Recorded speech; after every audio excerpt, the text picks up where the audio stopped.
I'm going to talk a little bit about iodine harmonic generation in the soft-X. So, well, why are we interested in general in using iodine harmonic generation as a source? This has been covered a little bit by Lou and by other speakers yesterday, but I mean, basically we want to study ultra-fast dynamics in sample. And like for sample, I mean molecules of biological interest, for instance, or solids, so samples that are interested in for Attochem and SmartX. And what we want to study is what happens when light interacts with the sample and what are the photo-induced dynamics. For instance, what we can study is how the current transport develop. And I mean, we really want to look, now let me see if I can get a pointer. Yeah. What we want to see is really the very early stage of these dynamics, because in many cases, these are not very well understood. And well, of course, this is a huge impact. This has a huge impact, and for instance, in many fields of science. So, like it's a kind of a ultrafast spectroscopy is kind of a multidisciplinary field in the sense that you can collaborate with like biologists or chemists or engineers that want to tweak the property of some material or understand the interaction with some molecules. Here, for instance, this is like a perovskite ink, which can be put on a flexible substrate, but I mean, you know all that you all know that perovskites are very efficient as a medium for solar cell, like charge transfer is very effective. But I mean, if you go deeply in the physics of this material, it's not exactly very well understood why this is the case. And for instance, it can be very interesting to understand which is the role of some of the chemical components of the perovskite. Keep this in mind because it will come back later. So how does ultrafast spectroscopy work? This has been already said, and I mean, I don't need to really go deeply, but time resolved spectroscopy like relies on the so-called pump probe approach, in which basically you have an optical excitation by a pump, which initiates an ultrafast process. And then you have a probe pulse, which is basically acting as a shutter of an ultrafast camera. And then like the duration of the pulse needs to be shorter than the dynamics that you would like to study. So this is why we need very high temporal resolution, very short pulse duration. And then, like usually what you need to do is to introduce a proper modeling of the sample in order to understand the information enclosed in this kind of measurement. So why I like this, I mean, like we are focusing in the school on all the experimental tool and Attosecond technology from this point of view, but a huge part in ultrafast spectroscopy is also played by the model that you need to do for the system. And this is also the topic of the work group 2 and 3 of the Attochem network. So if you're interested is more on that direction, I remind you again to, let's say, to connect with the Attochem network and have a look and maybe subscribe to the mailing list of those work group in order to get information about initiative on that direction. Okay, now stop with the advertisement, and I mean, like now we get to the topic. Why we want to do ultrafast spectroscopy in the soft-X? I mean, like of course it's very well established with optical pulses, optical sources. We even have attosecond sources in the optical regime. And why do we want to go to the soft-X? First, let's give a definition of what soft-X is, because basically like extreme ultraviolet and soft-X is a portion of the electromagnetic spectrum. And here I put Wikipedia as a source. We can define the extreme ultraviolet between basically the region, the wavelength region from 124 nanometer down to 10 nanometer, which corresponds to 10 eV to 124 eV. This is the extreme ultraviolet, which is not really soft-X. Then we have the X-ray region, and here can be divided in hard X-rays and soft X-rays. And the hard X-rays is from 124 eV to 5 kilo electron volt, which is basically, let's say, the interested for iodine harmonics is in this range because hard X-rays is not really reachable. at the moment, which is a region above 5 kiloelectron-volt. In this spectral region of the soft X-ray, we define the water window spectral region, which is the region of the electromagnetic spectrum in which the water is transparent to the soft X-rays, which means basically from the carbon absorption edge of carbon, which is around 280 eV, to the carbon absorption edge of oxygen at 540 eV around. So between 300 and 550, this is referred to as the water window, which will come up later as one of the interesting spectral region for all the investigation of ultrafast spectroscopy in biomolecules, for instance. So which are the properties of these soft X-rays radiation that makes it is interesting for the ultrafast spectroscopy? Well, of course, like with this, in this spectral region, we can gain high spatial resolution, which means that the wavelength, I mean, like as a comparison here, I put the wavelength scale or something which is of interest. And for the wavelength, like we can think about, again, the carbon K edge, which is at 200 eV, which is 44 angstroms, and then the bond length in methane, which is around 1 angstrom. For the temporal resolution, I mean, like we can have really high temporal resolution, as mentioned. We can go to the attosecond, and as a comparison, we can compare with the time scale of the orbital period in the Bohr atom, in the Bohr hydrogen atom, which is 150 attosecond. So this is the typical time scale of electron motion in atom. And hydrogen molecules, for instance, the vibrational period is 8 femtoseconds. So few femtoseconds is also a good scale to study vibrational excitation in molecules. So we need really a high temporal resolution for that. And X-rays give access to this feature. And another, I would say, key feature is the chemical sensitivity. Basically, what happens is that you can focus on individual atom. If you have the energy of a specific absorption edge within a molecule, then you can study the properties of this atom embedded in the molecule. So you can study the dynamics undergoing in the atom, which is embedded in the molecule. And this is very useful and interesting to understand chemical properties of samples. And this, of course, you can do on their intrinsic scale, which is attosecond and angstrom. So, well, basically, like it looks like it's a very interesting properties of these optics that we would like to achieve.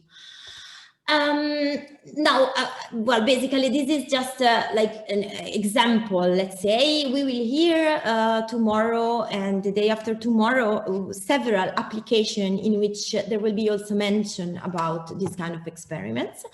And well, basically, for instance, when we have transient absorption and reflectivity on material, we can do an experiment, something like the one that is depicted in this cartoon. We have a near-infrared pump that promotes electron from the valence band to the conduction band, so from here to here. And then, like, basically, we have a carrier distribution, excited carrier distribution, that can be probed by measuring the transient reflectivity or absorption of an attosecond pulse, like this. And this happened via transitions from the core state to unoccupied states in the valence or conduction band. So basically here, it's like a typical prototypical experiment. We will hear a lot more about this topic in the other talks in the following days. But here I wanted to share with you so like 3 interesting material for instance, for my lab. Like we like to study semiconductor, perovskite, and 2D topological insulator in here, color-coded with blue, red, and green. I put some absorption edges that can be reached within the region 100, 1000 eV. So here you can see that there are several absorption edges that can be reached for these interesting material. And then another, I put here a reference, which is a roadmap paper from Journal of Physics B. It's already since 3 years ago, but I mean, it's a good review of what can be done, like, let's say, perspectives and route in ultra-fast X-ray spectroscopy, which I think, for your reference, if you don't know, could be quite interesting. So now, for this kind of experiment, and for other more, we will hear about photoelectron spectroscopy and other kind of experiment in which you can study ultrafast dynamic, which are the characteristics of the ideal source. I mean, you want to have a broadband X-ray continuum because you want to have chemical sensitivity, you want to reach up to high energy. You would like to have, of course, full polarization control of both pump and probe in order to see, for instance, study spin dynamics or dynamics in chiral molecules. For the pump, this is usually, if you use the visible light, this is easy, but for the XUV, it can be challenging, and we will hear later in the afternoon more details about this. And then, of course, like, you want attosecond temporal resolution. And last but not least, it would be nice to have high brightness, so a huge number of photons, because I mean, like, the signal to noise of your experiment basically dictates the kind of dynamics that you can see. All right. So the two sources that we have now at the moment for in the soft X-ray region are tabletop sources based on high order harmonic generation and free electron laser sources. Here you can see a picture of my lab, but it's one of the possible beamline setup for high order harmonics. It was just like, you can, just to give you an idea. And this is me inside with an undulator of PSI. So this doesn't give you the idea of the source, of the size of a source, like a free electron laser which extends for several kilometers. But I mean, this is just a small piece of it. And I was here in the tunnel of PSI when it was building, I believe it was 2016. Yes, something like that. So let's do a short comparison. We will hear more about free electron laser later. I'm focusing on HHG, but basically what is good about tabletop HHG sources is, of course, the price. If we compare, like, a beamline for attosecond science can be easily built with a few million euros. And if you think that this is a lot of money, you can think that if you do an experiment at the FEL for, let's say, probably 1 week, you spend the same amount of money. It's actually not you, but the facility. However, like, if you compare, of course, like, the tabletop sources have the advantage that they are relatively cheap.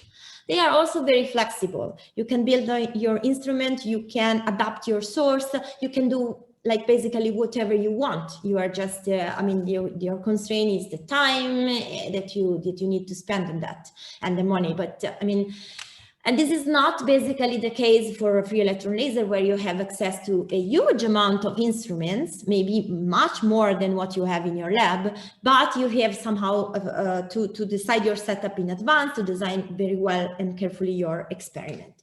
Then the temporal resolution. We saw that nowadays, like, attosecond pulses can be indeed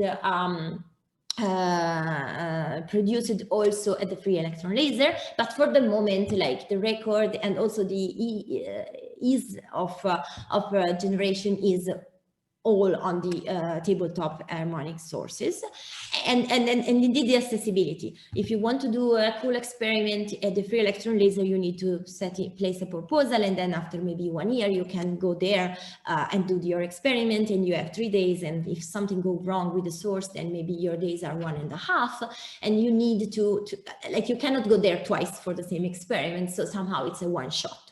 While this is not the case, of course, for your tabletop sources. The very nice thing about the free electron laser, or at least some of them, is that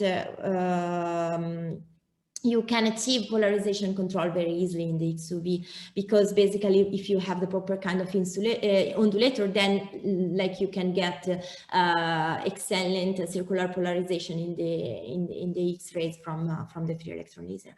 Now, I mean, I see those as very, let's say, complementary sources, in the sense that in our group, we do both kind of experiment at the free electron laser and in the lab. And what we usually do is that we use the high order harmonics tabletop sources in order sometimes to test for the free electron laser experiment. Sometimes there is an experiment in which you need the information from both systems. And so, yeah, we'll probably go deeply into this during the roundtable. That will be interesting. Then I think after the excellent introductory talk from Lou, I don't need to tell you about the three-step model. You already know like that, like we have high order harmonic generation by ionization, propagation, and recombination. And this is something that I assume you understood from the previous talk. You're probably already familiar with that. Also the shape of the spectrum and the temporal characteristics and spectral characteristics. I don't want to repeat anything. I just go look at here at the, okay, here there is like the H should be small h. Anyway, the energy or the cutoff energy is related to the ionization potential of the medium in which you're generating the harmonics, plus the ponderomotive energy, which is proportional to the intensity of your driving laser and to the wavelength square of your driving laser. So if you want basically to increase the cutoff energy and go toward the soft X with HHG, what you need to do is to increase one of those three factors. You can increase the ionization potential, but this is obviously limited by nature. You can get to helium, which is 24 eV, and after that it's over. You can increase the driving intensity, but then at some point you fully ionize your medium and you cannot really generate harmonics anymore. And then like basically this is not a good route to go to higher energy. So what you can do is to increase the driving wavelength. And here, this is a cartoon in which you basically see what happened. And this will also come back later. We'll come back later because we will see about the mechanism, the atomic mechanism a little bit more further in the presentation. But basically what happened is that when the electron is accelerated, depending on the driving wavelength, I mean, like the excursion in the continuum is much higher for longer driving wavelength. And so the energy accumulated by the electron is more, and this kinetic energy releases that in the photon. And so you can basically, like with longer wavelength, then you can get higher harmonic orders. So now let's come to some history about this. This is something that has already been achieved up to some extent, and there are several groups that are working on this nowadays. So what I'm going to show you now is a little bit of the history, so how this started, and which is the state of the art, basically. And I think we have a winner here, which is Zhang Chang. Basically, like he did the first demonstration of the increase in the harmonic cutoff due to the use of an OPA source. This was a low energy OPA. You can see here he compared 800 nanometer with 1.5 micron, 1.27, 1.22 micron sources, and he observed, he published in this paper, which is really seminal, the harmonic spectrum, and it showed the increase that you can achieve. And this happened in 2001, and I think this work triggered basically the research work that many groups did in the following 20 years. And I'm one of the people that started on this direction, and I would say I started in 2005 on this, and since then I've been working on this. So like this is really like a very nice paper in which like this observation triggered a key change in the technology. So since then, like the first generation of high order harmonic sources toward the water window, let's say, like the first main constraint was to go beyond 100 eV. That was like the region that many groups aimed at. And here I show you like 3 papers from 2008 in which basically 3 different groups showed harmonic spectra driven by OPA. So around 1.3 micron OPA pumped by the 800. We heard about OPA in Rocio talk, and yeah, basically what you can see here is that these are different configuration. I wanted to show you here, like these are the reference of the 3 systems, but basically like that you really can observe like the increase in the cutoff when you change the driving wavelength as in Zhengguchang. But here, like basically one of the main achievements afterwards was the development of high energy OPA. That was, I think at the beginning of, let's say, end of in these years, 2006, 2008, it was like really a thing if you were able to I mean, PCPA were still undergoing, and if you can achieve an OPA with millijoule level energy, that was something quite interesting for driving high order harmonics. And yeah, so this is the results from my group. So we developed in 2006, 2007, we developed an OPA, an energy OPA with millijoule level energy. This was based on different frequency generation we heard about yesterday.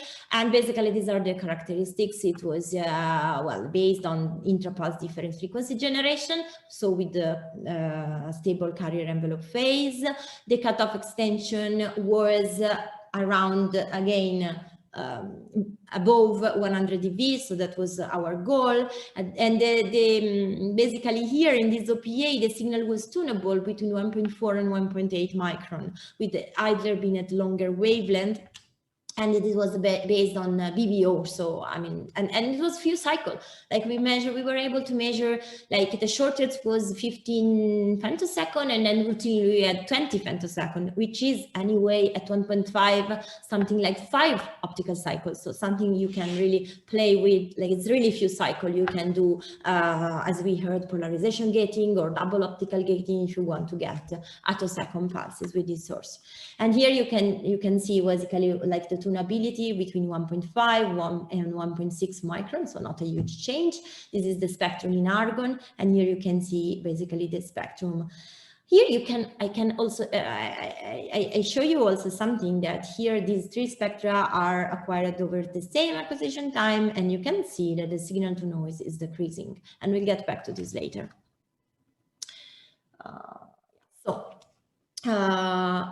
Okay, yeah, that's basically like what we did was also to try to engineer the electric field driving the high order harmonics. This is a way that you can use in order to, let's say, achieve higher brightness, or anyway, like you can generate harmonics.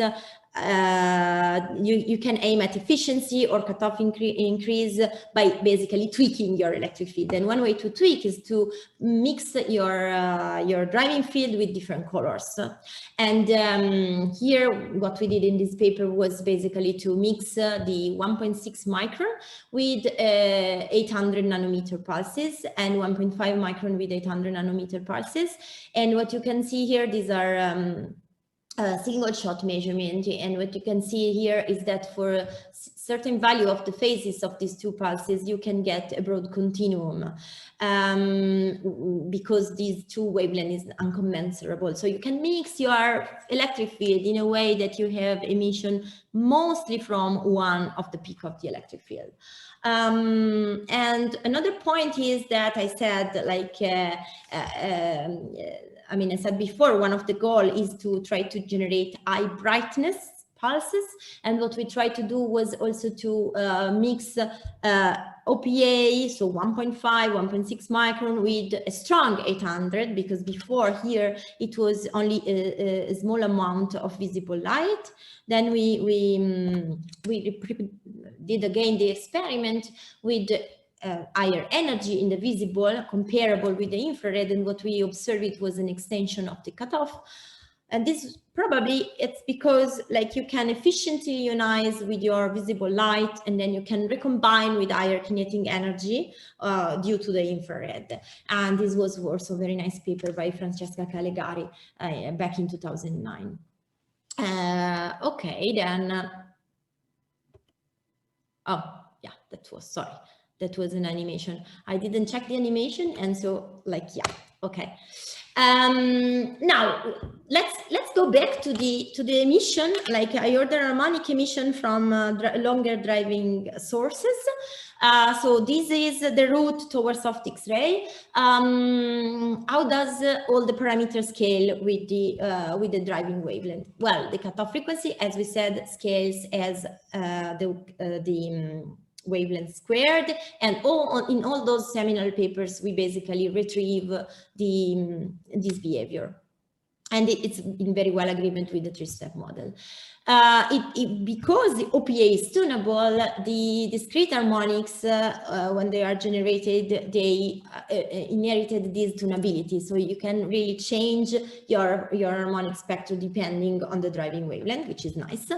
Then we have the Attochem that Lou referred to early. This is going as the wavelength to the -1. So basically the situation should be better in the soft X, and this was confirmed by the measurement done in different papers. Now here I highlighted the problem with the harmonic hill, because on the atomic scale what happened is that the harmonic hill scales as the wavelength to the -5 or 7 or 6, sorry, -5 or 6. So there were TDC prediction from time-dependent Schrödinger equation in this paper here back in 2007 that were predicting this behavior, and then Andrew Scheiner and François Legaré confirmed these results in 2009 with a very careful study in which they basically ruled out phase matching. So this is an experimental study in which they were really able to see the behavior of the harmonic emission and the atomic level, and is going to the wavelength to the -5, 6. And if you want to see a review, I also marked it here. It's back in 2012, but I mean, like on all the previous results. And I mean, now this is highlight one of the problem with these sources, and why this is the case. Well, I will explain with a very simple picture, but basically what happened is that when you ionize your electron, then you have the spread of the electron wave function during the traveling time in the continuum. So if the electrons travels for a longer time, you have a larger wave packet diffusion, and these give rise to lower recombination probability. So basically the recombination probability is less, and this is why basically you get a lower efficiency. Unfortunately, I mean, this is very unfavorable because, as you can imagine, like 10 lambda, wavelength to the -5 or -6 means that like what you gain in the spectral broadening, then you really lose because you have only few photons and you cannot really do experiment with that. But somehow we are lucky that harmonics is a collective effect. So it's not generated by the single atom. This is like the generation happen because of a large amount of atoms that emits at the same time. So here I just depicted like a cartoon with a single atom, and then we have the phase matching. So it means that we can manage to have all the atoms emitting in phase, and then we can increase the amount of signal. And basically, now I will show you, but it turned out that the phase matching can be very different, go into longer wavelength, and by tweaking the phase matching, we can be able to generate efficiently high order harmonics in the soft X-ray. So this is a very good news for us working in the field. The phase matching here, just for your reference, is like that, how we can tweak, how we can change phase matching condition. Of course, we can change the gas medium, both the atom, but also the pressure. We can change the driving laser wavelength or intensity, and this also changes the phase matching condition. And then the geometry of the interaction. But I mean, since you have your laser source, somehow the driving laser wavelength and intensity is kind of fixed. And so you want to play with the gas medium, pressure but mostly pressure, and then on the geometry and the interaction. And I will show you from now on some of the results obtained in different configuration.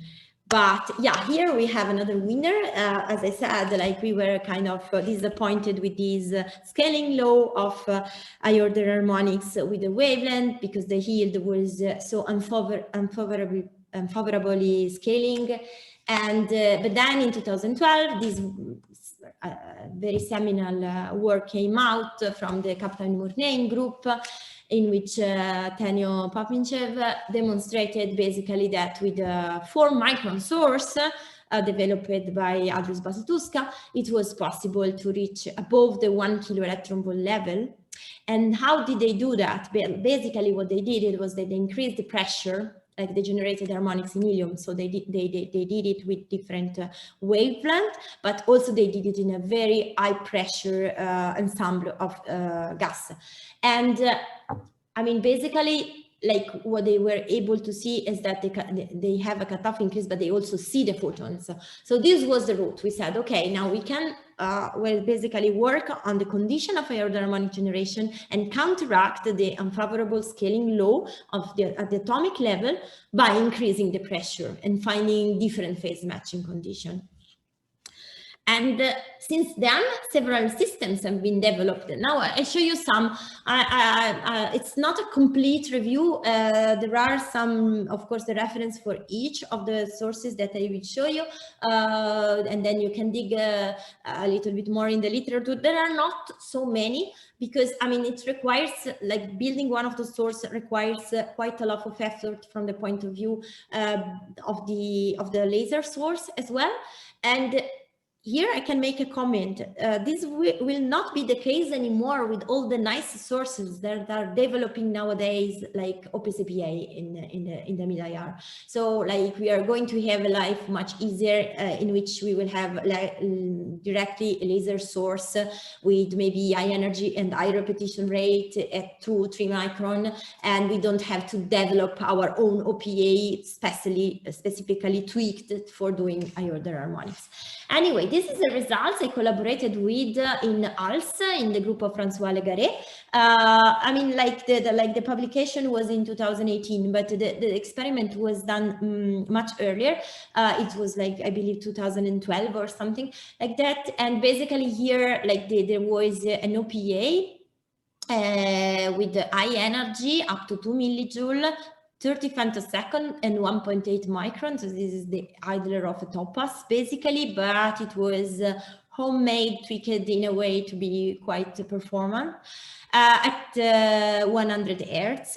And here there is like a way to inject a high pressure gas of the order of 10 bar with a pulse valve in a chamber in which happened the interaction, basically. And this is the spectrum that we collected, and here you can see that it covered perfectly the water window.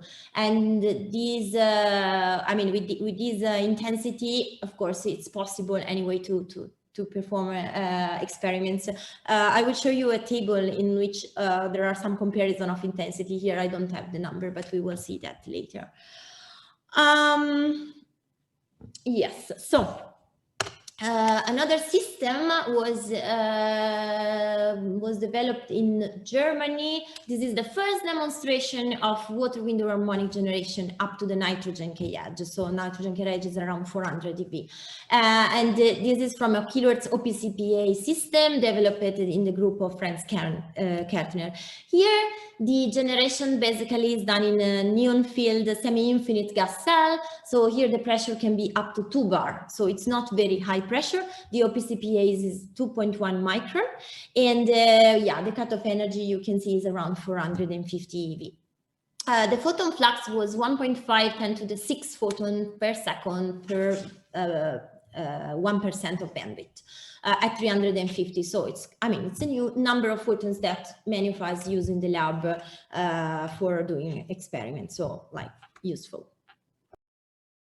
Then we have this other source, very nice results by the group of Jens Bigger, published in 2016.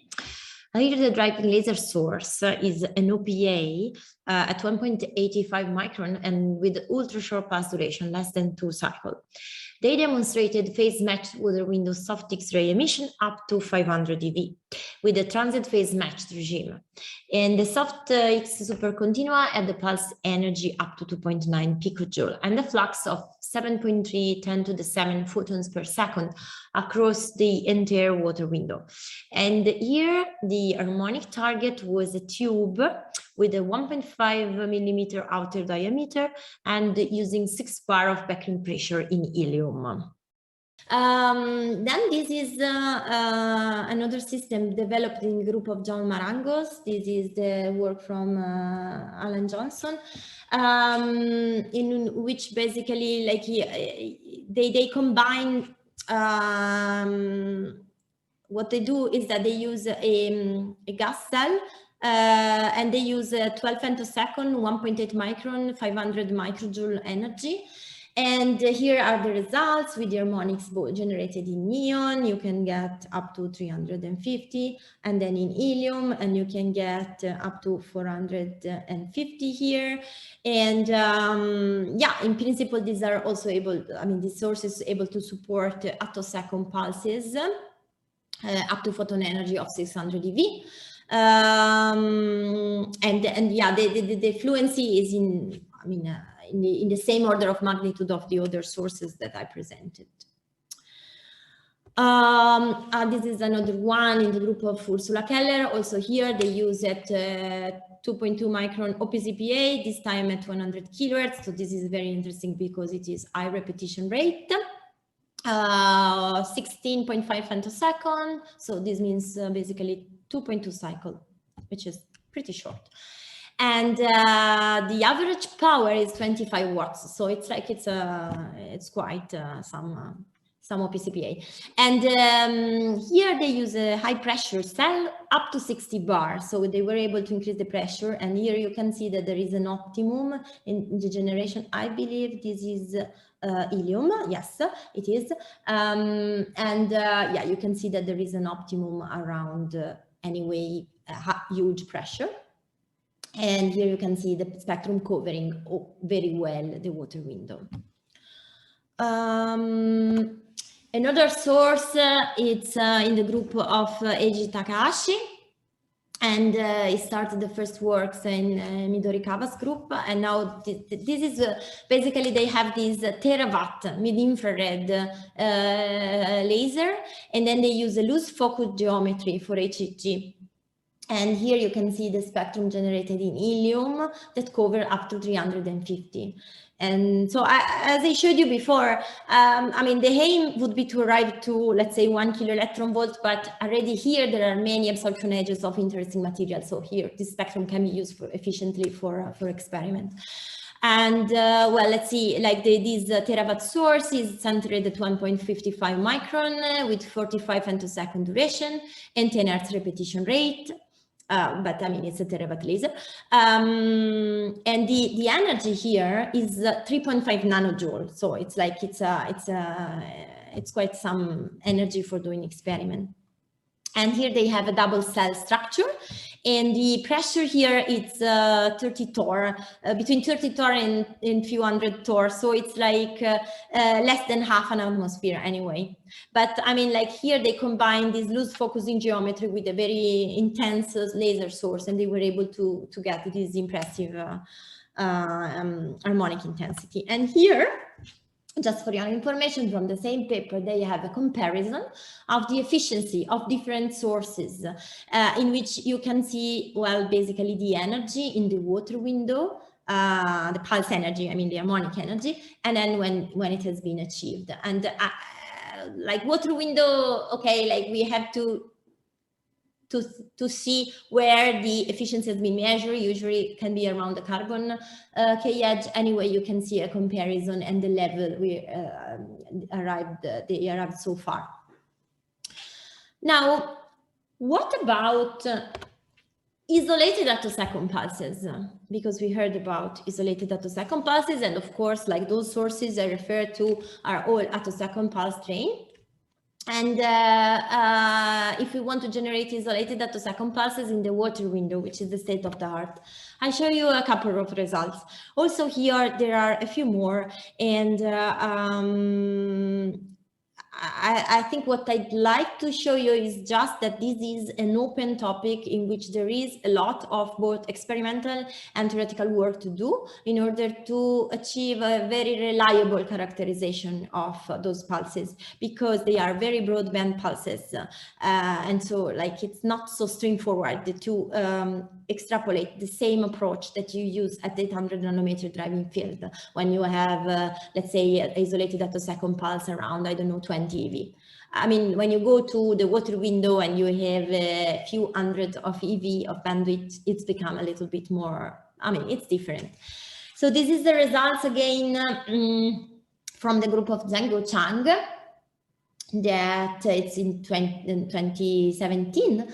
And here they use the polarization gating for isolating the attosecond pulses from their 2-cycle OPA at 1.8 micron. They measure 53 attosecond at 200, in a bandwidth of 200 eV. Up to the carbon K-edge. So this is a very interesting result. What they use was this proof method, and proof stays for phase retrieval by omega oscillating filtering. So basically they use spectral interference for the reconstruction of the spectral phase of the pulse. And and the polarization gating technique. So this is a very nice result showing the availability of 50 attosecond pulses in the water window. This is another result. Okay, here it's less in the soft X in the sense that the photon energy is up to 180 eV, but like the measurement, like the retrieved pulse duration is 43 attosecond. This has been done in the group of Hans Werner. The driver is a 2-cycle OPA at 1.8 micron.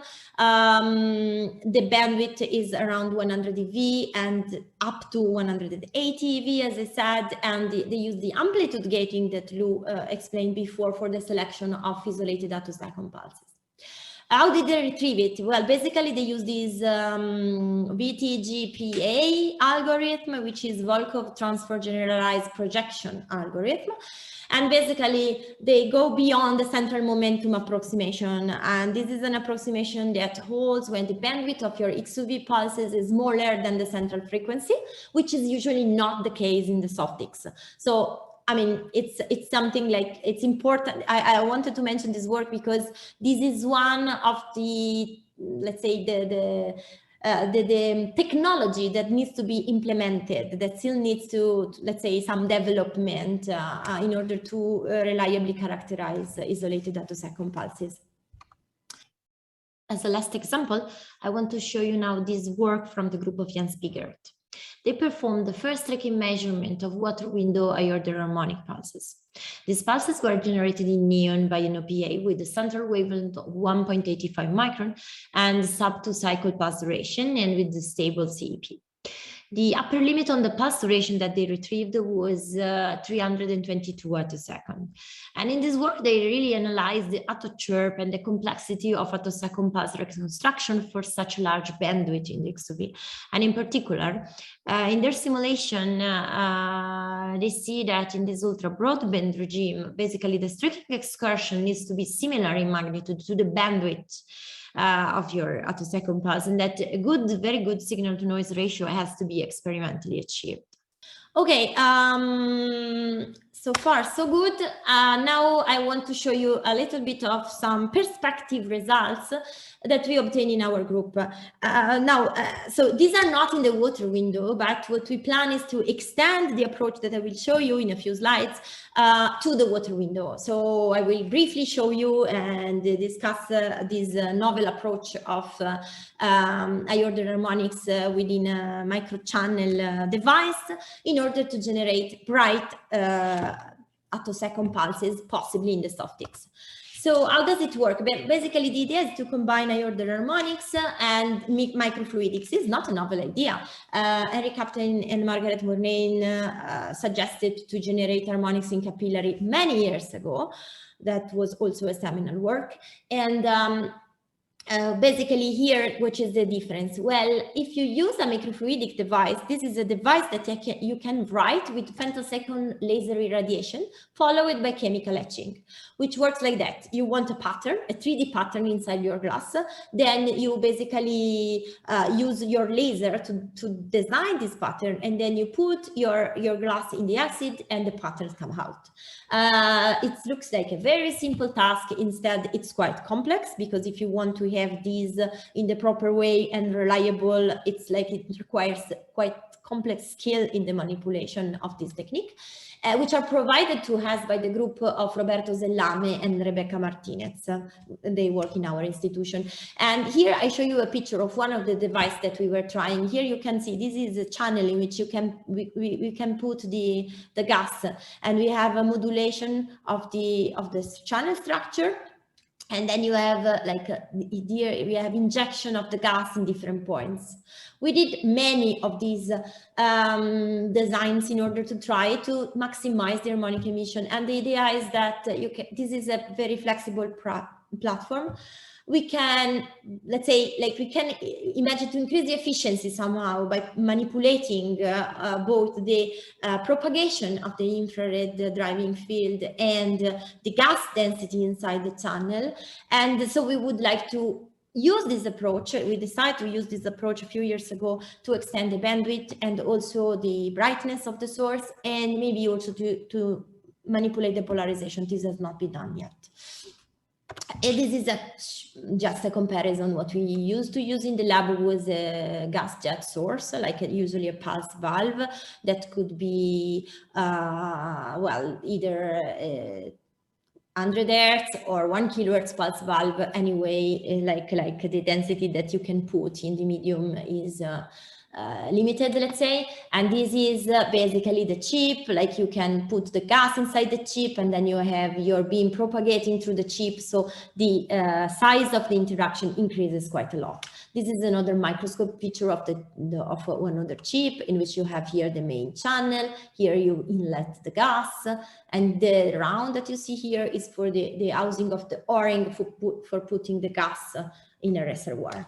And here you can see that it's slightly elliptical, the main channel, but not so bad. I mean, in general, it can be done quite well.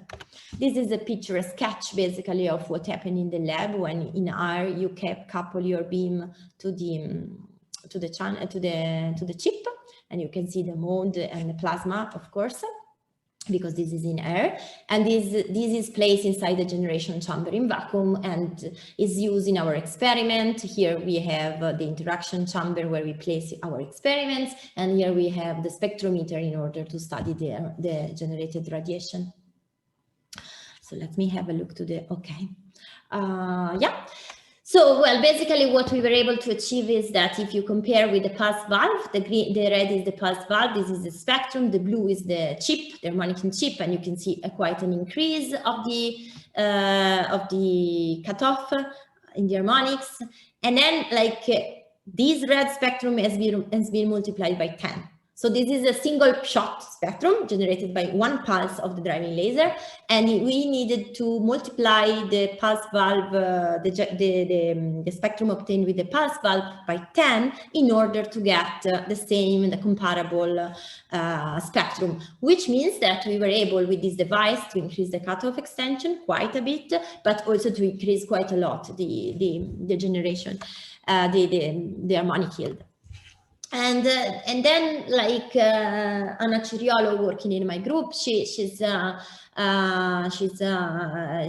the calculation of with COMSOL, so finite elements, how the gas, the density of the gas is in the channel in our configuration. And basically what she saw is that we are able to put a lot of gas inside the channel, but basically the density is pretty much the same all over the channel. And so we tried to optimize this. I will just go quickly through this, but basically what you can do is that if you want to optimize the phase matching, you can basically play with the periodicity of nozzles, diameter of the modulation, and nozzle shape and dimension. And the first thing that we tried to do was that Rebecca tried to do successfully was to design some De Laval micro nozzle to place in to make the inlet. So it's like that you have your channel and then you have a few supersonic expansion like pulse jet inside your channel. And yeah, and here you can see how she realized this in the chip in a chip like this. With this, the simulation of the gas density inside the chip becomes this one. The red one is the previous one. The blue one is the one with this design. So you have the peaks of gas density along the channel. And what we saw is that we could increase the harmonic yield quite a lot. And also we can manipulate, let's say, the spectrum. Then we went on in this by changing somehow the geometry of the chip, and by doing this, we were able to get again an increase in the harmonic yield, and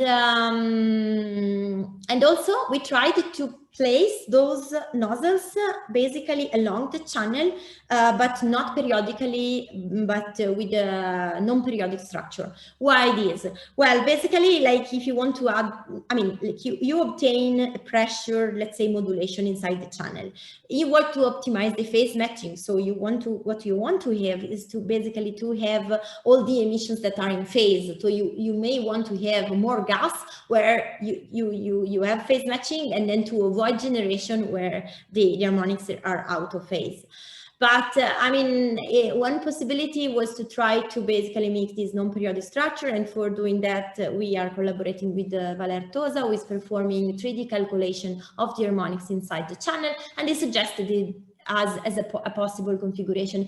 And here you can see that indeed with this, I mean, if you compare this 4 nozzle with this 3 nozzle with two different chip, you can see how basically in the blue one we have an increase in the cutoff and a completely different shape of the harmonics, and in the red one we is a decrease of the cutoff, and but lower harmonics are more efficient. So it's like it's something that we are currently understudying the effects of the phase matching and how to control it, because for the moment we demonstrate that we are able with this chip to change it, let's say, but now we want to control it in order to get the best performances, so the highest yield.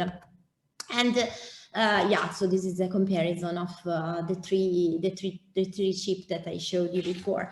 So these results going up to 150 EV in the cutoff are all used with obtained with the driving laser at 800 nanometer.